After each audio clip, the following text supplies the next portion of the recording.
জীবনের হিসাব মেলেনি ও ফারহান খান, হিসাব নিকাশ মিলিয়ে দাও হে বিধি, ফিরিয়ে দাও জীবনের দাম। জীবনের হিসাব মেলেনি।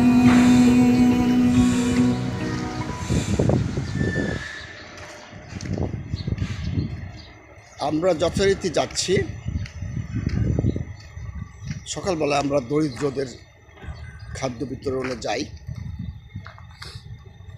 আবহাওয়া এমন খারাপ, ঠান্ডা গরম, গলা বসে গেছে। এরকমই আবহাওয়ার মধ্যে আমাদেরকে চলতে হচ্ছে। আজকে যে বিষয় নিয়ে কথা বলবো সেটা তুমি বামে আসলে তোমাকে আমি পুরোটা আনতে পারবো, তুমি ডান থাকলে আনতে পারবো না, বামে আসো। তো সেটা হচ্ছে যে এনসিপি সহ, এনসিপি একটা রাজনৈতিক দল, জানো? হ্যাঁ জানি, জাতীয় নাগরিক পার্টি। হ্যাঁ, এনসিপি সহ 7টি দল তারা কোনো আয় ব্যয়ের হিসাব দেয়নি। যদি এই দলগুলি নতুন, এর মধ্যে এনসিপির মুখ্য সমন্বয়ক বলছেন যে নাসিরুদ্দিন পাটোয়ারি, দেরি হচ্ছে, এটা একটু মানে হবে এরকম। হ্যাঁ, আর এদিকে আম জনতা দলের 9 মাসের হিসাব আছে, তো সেটা ওরা আম জনতা দলের সাধারণ সম্পাদক বলেছে তারেক রহমান যে আমরা প্রস্তুত করে পাঠিয়ে দিচ্ছি।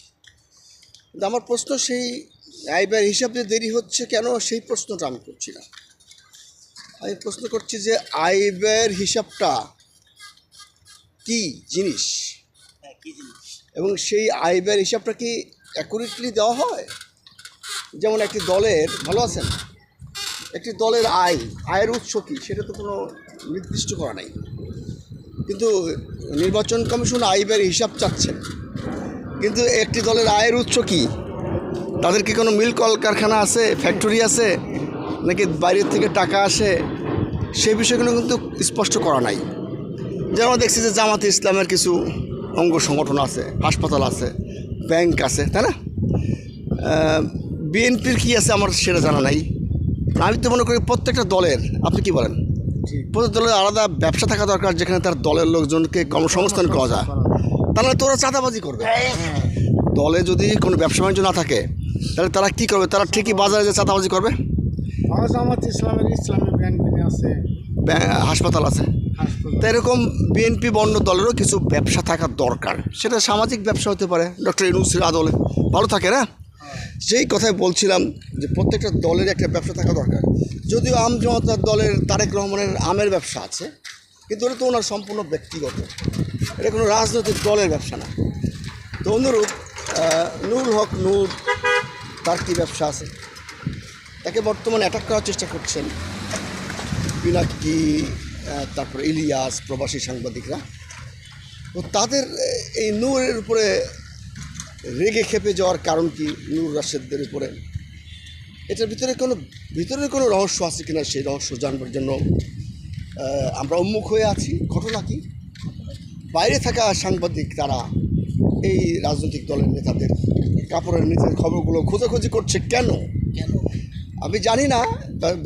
বস্তুতই নুরুল হক নূর, তারপর তারেক রহমান, নাম জনতা দলের রাশেদ খান, এদের ব্যক্তিগত চরিত্র হরণের কিছু নাই। এরা প্রকৃত অর্থেই নেতা, মানে ওরা নারীদের পিছনে না দৌড়ে নেতৃত্বের পিছনে দৌড়েছেন, সফল কাম হয়েছে। আরেকটা লোক আছে, কিন্তু এদের ভেতরের অনেক, আরেকটা লোক আছে, আরেকটা কে, খায়রুল দেওয়ান, আরেকটা লোক আছে খায়রুল দেওয়ানের প্রসঙ্গ আসেনি এখানে।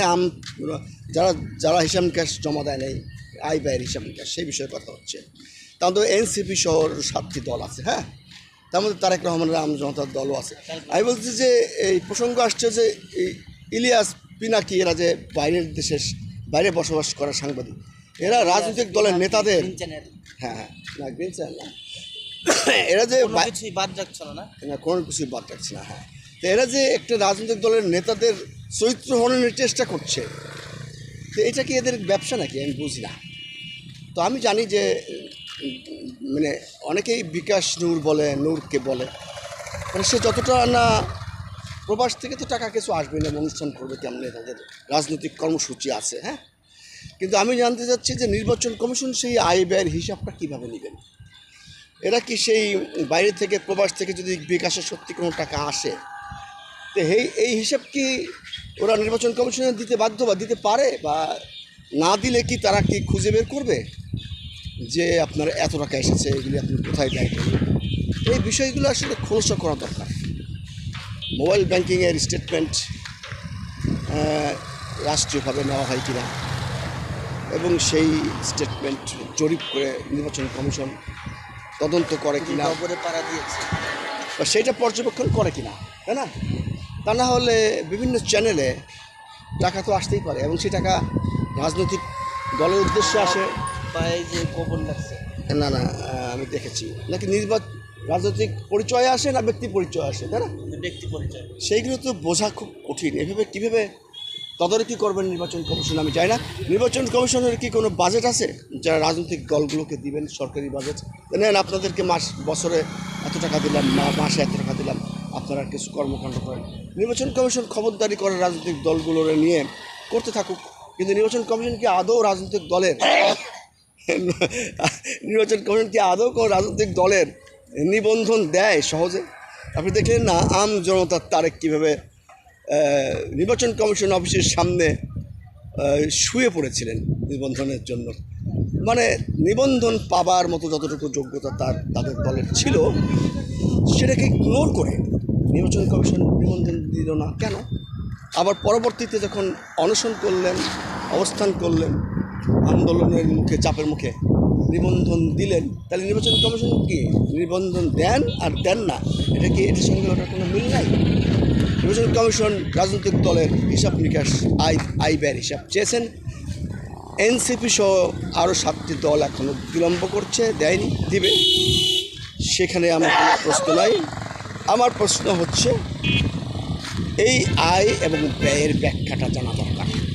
ব্যয় করলে কোন কোন খাতে এবং আয় করলে কীভাবে কী পাবে, যেটা নির্বাচন কমিশনের চশমা ফ্রেম, আবার বলছি এখানে জোরে হাতছি হচ্ছে, নির্বাচন কমিশনের চশমার ফ্রেম গলিয়ে, ফাঁক গলিয়ে যদি বের হয়ে যায় সেই সমস্ত আয় বলতে ধরা হচ্ছে জমা, মানে ইনকামিং যে টাকাগুলো আসছে, সেইগুলোর হিসাব ভুল দিলে নির্বাচন কমিশনের ধরবার কোনো ব্যবস্থা আছে কিনা, এবং অতীতে তা করেছে কিনা, আর ভবিষ্যতে তা করবে কিনা, এবং ভবিষ্যতে যেসব রাজনৈতিক দলগুলো কর্মকাণ্ড করে এই সাইডে আসছি তাদের যথাযথ নিয়ম মেনে নিবন্ধন দিবেন কিনা, হ্যাঁ এই প্রশ্নটা আছে না?